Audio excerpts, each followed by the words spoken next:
Good morning all of you. देखिए आज जो है इस चैनल पर आपको सप्ताह में 2 से 3 वीडियो देखने को मिलेगा और इसमें आपको जीके जो है ये ऑब्जेक्टिव बेस्ड क्वेश्चन जीके जो कॉम्पिटिटिव एग्ज़ाम में पूछे जाते हैं, चाहे आप कोई भी एग्ज़ाम्स देते हैं जो ऑब्जेक्टिव बेस्ड क्वेश्चन पूछे जाते हैं, ऐसे एग्ज़ाम्स के लिए ये वीडियो बहुत ही इम्पोर्टेंट होने वाली है। तो इसमें सबसे पहले बात जो आज हम कवर करने जा रहे हैं, ये हम पॉलिटी चैप्टर का जो है जो कॉन्स्टिट्यूशन होता है, संविधान जो होता है, तो संविधान से बहुत सारे क्वेश्चन पूछे जाते हैं, अनुच्छेद अनुसूची से पूछे जाते हैं, भाग से पूछे जाते हैं। उस पर बहुत सारे टॉपिक बनते हैं कि संविधान सभा से स्टार्ट होता है, उसमें जितने भी सारे अनुच्छेद की जो चर्चा होती है और एग्ज़ाम में जो पूछे जाते हैं, जो इम्पोर्टेंट्स होते हैं, ये पॉलिटी के माध्यम से हम उसको कवर करने का प्रयास करेंगे। तो सबसे पहले बात हम स्टार्ट कर रहे हैं संविधान सभा में जो है संविधान बना क्यों। तो इसका कहीं ना कहीं जो है नींव है, इसका एक लंबा इतिहास रहा है, लेकिन इसको हम टॉपिक वाइज कवर करेंगे तो हमें आसानी से किसी भी चैप्टर को समझ सकते हैं।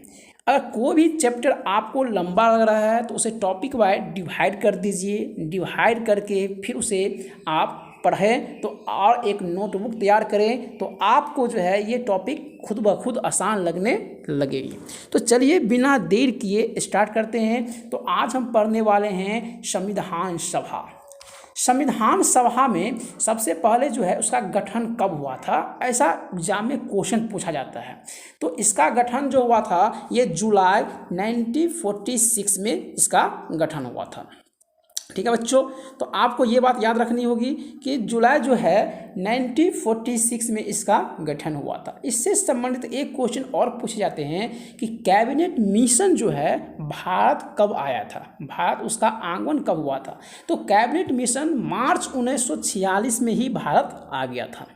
ठीक है, अब उसके तहत एक क्वेश्चन उसमें और पूछे जाते हैं कि कैबिनेट मिशन जो है का गठन क्यों किया गया था। तो कैबिनेट मिशन के आधार पर ही संविधान का जो है ये सभा का एक निर्माण होता है और यहीं से जो है हमें ये उन लोगों का ऐसा मानना था कि इसे माने क्या, भारत में जो संविधान जब तक आपका खुद का शासन करने की तरीका नहीं मालूम रहेगा तो इस शासन सही से नहीं कर सकते हैं। उसीलिए कि हम जब स्वतंत्र होंगे तो हमारा एक अपना नियम कायदा होना चाहिए, इस चीज़ के लिए संविधान सभा का गठन किया गया। ठीक है बच्चों, तो इस कैबिनेट मिशन में 3 सदस्य थे। क्वेश्चन पूछा जाता है कैबिनेट मिशन में सदस्य की संख्या कितनी थी। तो कैबिनेट मिशन में 3 सदस्य थे और इस 3 सदस्य का नाम यहाँ पर दिया गया है। तो कभी क्वेश्चन पूछे क्या जाते हैं कि इस कैबिनेट मिशन के 3 सदस्य में से कौन नहीं थे। ऑप्शन में आपको 4 ऑप्शन देंगे तो आपको याद रहना चाहिए। पहला है लॉर्ड पैंथिक लॉरेंस, दूसरा है सर स्टेफर्ड क्रिप्स और तीसरा है एवी अलेक्जेंडर। तो ये 3 सदस्य वाली जो है एक माने क्या योजना बनाई गई और उस योजना का नाम कैबिनेट मिशन दिया गया और इस कैबिनेट मिशन के जो 3 सदस्य थे उसमें से एक अध्यक्ष थे जिसका नाम था लॉर्ड पैंथिक लॉरेंस। इसी की अध्यक्षता में एक कैबिनेट मिशन का गठन हो जाता है और यहीं से संविधान सभा की जो बनने की प्रक्रिया है यहाँ से स्टार्ट होती है। तो हमें लगता है कि यहाँ तक आपको समझने में कोई प्रॉब्लम नहीं हुआ होगा।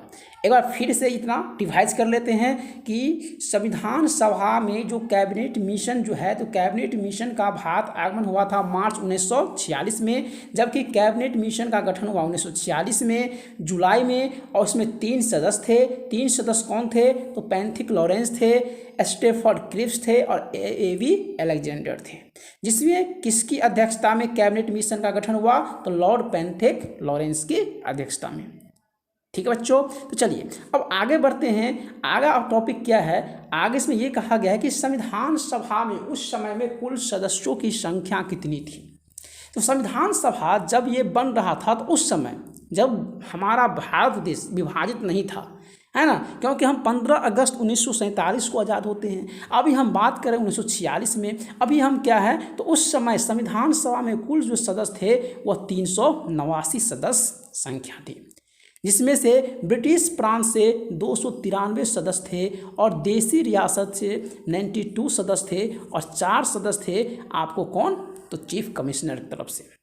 तो आपको इतनी बात याद रखनी है कि स्वतंत्रता से पहले संविधान सभा में कुल 389 सदस्य थे, जिसमें से ब्रिटिश जो प्रांत थे उसकी सदस्य की संख्या अधिक थी 293, और देसी रियासतों की संख्या कितनी थी 92, और जो शेष 4 बच गए वे चीफ कमिश्नर के अंतर्गत सदस्य थे। ठीक है, इसके बाद एक चुनाव की प्रक्रिया शुरू की जाती है। चुनाव कब होता है? तो जुलाई में, मानेगा 1946 में एक चुनाव की प्रक्रिया शुरू की जाती है, और इस चुनाव प्रक्रिया में जो है 389 में से 296 सदस्य क्या करते हैं, इसमें पार्टिसिपेट करते हैं। समझ गए? और ये चुनाव की जो प्रक्रिया होती है ये जनसंख्या के आधार पर सदस्यों को क्या कर दिया जाता है, बंटवारा कर दिया जाता है। तो जनसंख्या के आधार पर सदस्यों का बंटवारा किया जाता है, तो उसके बारे में देखते हैं। ठीक है बच्चों, अब देखिए जनसंख्या के आधार पर जो इसमें क्या किया जाता है, एक मिनट। अब जनसंख्या के आधार पर क्या कर दिया गया, तो सदस्यों का बंटवारा कर दिया गया। तो ये सदस्य के बंटवारा कैसे किए गए, तो ये सदस्य के जो बंटवारा कर किए जाते हैं, तो ये किए जाते हैं आपको इसके आधार पर, जनसंख्या के आधार पर 10 लाख जनता पर एक सदस्य को मनोनीत किया गया। 10 लाख जनता के ऊपर जो है वह क्या किया गया, एक सदस्य को मनोनीत किया गया। आया समझ बात, कि 10 लाख जनता पर एक सदस्य को चुना गया। इस प्रकार से जो जनता के बीच जो बन गए 2 वर्ग बन गए।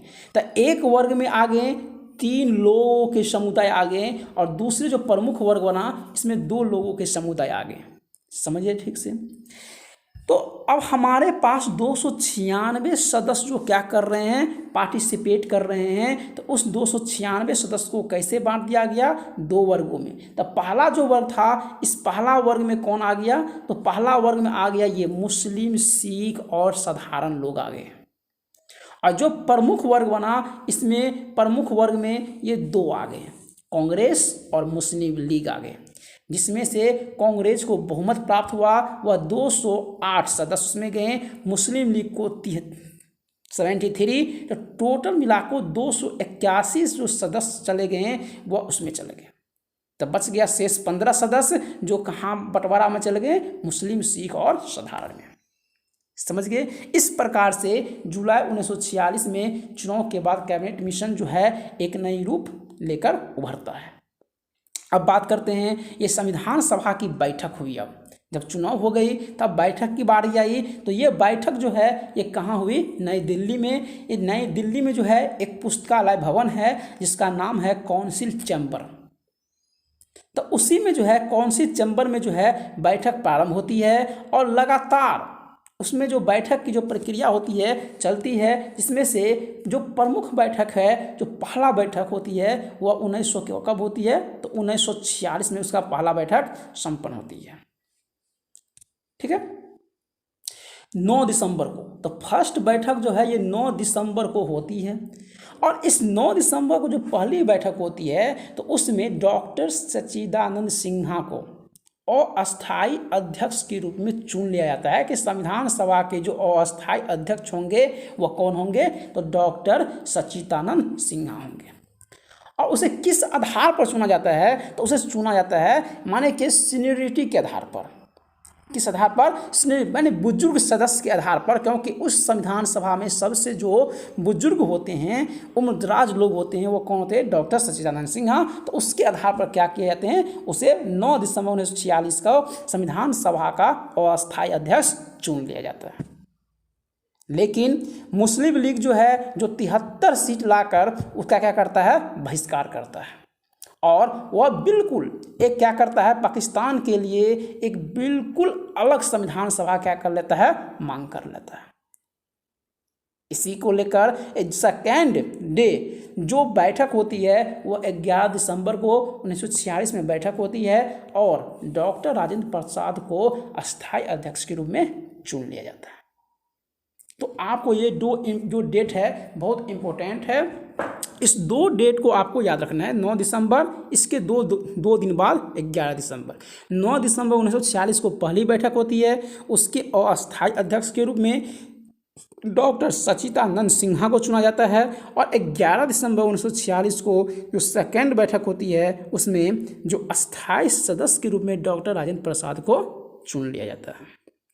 अब बारी आती है उद्देश्य प्रस्ताव की, जिसे हम प्रस्तावना कहते हैं। तो इस उद्देश्य प्रस्ताव जो पेश होता है तो ये 13 दिसंबर 1946, ठीक 2 दिन बाद। तो ये सारे डेट अपने आप में बहुत क्या है, इम्पोर्टेंट है। तो 13 दिसंबर 1946 को जो है क्या होती है, तो उद्देश्य प्रस्ताव पेश किया जाता है। और ये कर्ता कौन है, जवाहरलाल नेहरू। 22 जनवरी 1947 को उद्देश्य प्रस्ताव को पारित कर दिया जाता है। स्वीकृति मिल जाती है कि जो उद्देश्य प्रस्ताव जो है जारी किया गया था 13 दिसंबर 1946 को, उसे स्वीकृति जो है संविधान सभा दे देती है 22 जनवरी 1947 को। अब जब 22 जनवरी 1947 को उद्देश्य प्रस्ताव की जो है स्वीकृति मिल जाती है तो संविधान सभा की कार्य जो है यहीं से क्या होता है, प्रारंभ हो जाता है, कार्यवाही शुरू हो जाती है। और उसके आधार पर बहुत सारे समिति का गठन होता है। तो बहुत सारे जो समिति का गठन होता है उसमें टोटल जो समिति होती है वह 13 समिति का जो है गठन होता है, जिसमें से कुछ प्रमुख समिति है उसकी चर्चा हम आगे करेंगे। अभी हम देखते हैं एक जो है 29 अगस्त 1947, ये भी डेट बहुत इंपॉर्टेंट है। 29 अगस्त 1947 को एक प्रारूप समिति का गठन हो जाता है। ये प्रारूप समिति क्या है, तो प्रारूप समिति है तो उसमें जो है आपको 7 मेंबर की एक कमेटी बनाई जाती है, जिसका जो सलाहकार होता है ये संविधान सभा के नींव कैसी रखे जाए, उसमें किस तरीके से उसका माने क्या एक कह सकते हैं कि किस तरह से उसका स्थापना किया जाए, एक सलाह देता है। और ये सलाहकार कौन है, तो BN राव। तो पूछता है प्रारूप समिति के जो सलाहकार कौन है, तो BN राव। लेकिन उस प्रारूप समिति का गठन कब हुआ था, 29 अगस्त 1947 को। लेकिन उसकी अध्यक्षता किसने किया था, तो ये क्या था, भीमराव अम्बेडकर ने, BR अम्बेडकर ने। और BR अम्बेडकर उस समय बंगाल से क्या होते हैं, निर्वाचित होते हैं। उस समय उसमें प्रारूप समिति में टोटल 7 सदस्य होते हैं।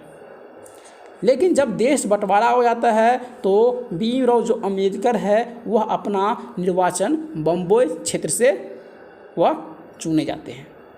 ठीक है, तो ये भी क्वेश्चन एग्जाम में पूछे जाते हैं कि जब प्रारूप समिति का गठन हुआ था उस समय भीमराव अम्बेडकर, डॉक्टर भीमराव अम्बेडकर जो है वह कहाँ से निर्वाचित थे, तो बंगाल से। लेकिन देश की आज़ादी के बाद, विभाजन के बाद ये बम्बई से निर्वाचन करे थे। अब चलते हैं, देखिए अब उसमें जो हम बताए थे आपको टोटल समिति का जो गठन हुआ था उद्देश्य प्रस्ताव के बाद, तो 13 टोटल समिति थी, 13। अब उस 13 में जो है इसमें से कुछ प्रमुख इस प्रकार है, तो उसके बारे में चर्चा करेंगे। ठीक है, देखिए ये पहला हो गया संचालन समिति, जिसके जो है अध्यक्ष डॉक्टर राजेंद्र प्रसाद होंगे, क्योंकि ये अस्थायी सदस्य थे तो किसी चीज़ को संचालन करने का काम वही करेंगे, आप ऐसे याद कर सकते हैं। देखिए दूसरा हो गया संघ समिति। संघ, हमारे देश के प्रथम प्रधानमंत्री पंडित जवाहरलाल नेहरू बने, तो इसको संघ मिलाकर उससे क्या किया, प्रधानमंत्री बनाया गया। तो उसके वो अध्यक्ष कौन हो जाएंगे, नेहरू जी, आप ऐसे याद कर सकते हैं। प्रांतीय समिति, उस समय सरदार वल्लभ भाई पटेल, देश जब बंटवारा हो रहा था सारे प्रांत को एक करने में वे जुटे हुए थे, तो इस प्रकार से प्रांतीय समिति के जो संविधान समिति के जो अध्यक्ष हो जाएंगे सरदार वल्लभ भाई पटेल। प्रारूप समिति आपने देख ही लिया है, उस समिति का जो हो जाएगा सदस्य भीमराव अम्बेडकर। और संघ शक्ति समिति का फिर से कौन हो जाएगा, तो नेहरू जी। मौलिक अधिकारों और अल्पसंख्यक, मौलिक अधिकार अल्पसंख्यक जो समुदाय के जो समिति के जो अध्यक्ष होंगे वह सरदार वल्लभ भाई पटेल।